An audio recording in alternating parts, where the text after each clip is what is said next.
मुंबई गोवा महामार्गाचं काम फक्त टक्केवारीमुळे रखडलं, राज ठाकरेंचा आरोप. तर कंत्राटदार कुणाला कंटाळेत, महामार्गाच्या पाहणीआधी राज ठाकरेंचा सवाल.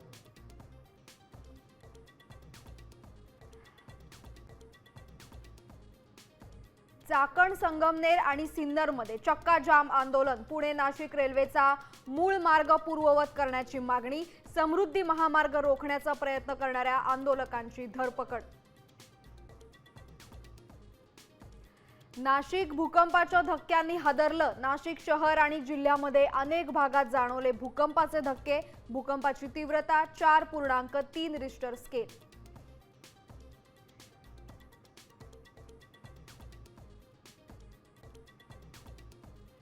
एसटी कर्मचाऱ्यांच्या पगाराची तारीख हुकली. 7 तारखेला होणारा पगार रखडला. ऑडिट रिपोर्ट सादर केल्यानंतर आता पगार कधी होणार याकडे एसटी कर्मचाऱ्यांचं लक्ष.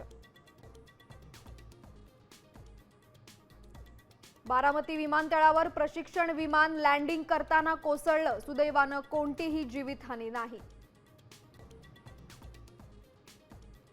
एमपीएससी 2023च्या भरती प्रक्रियेत मराठा आरक्षणाचा 10% कोटा तूर्तास रिक्त ठेवा. मुंबई हायकोर्टाचे अंतरिम आदेश. निवड झालेल्या उमेदवारांना रुजू होण्यास कोर्टाची परवानगी.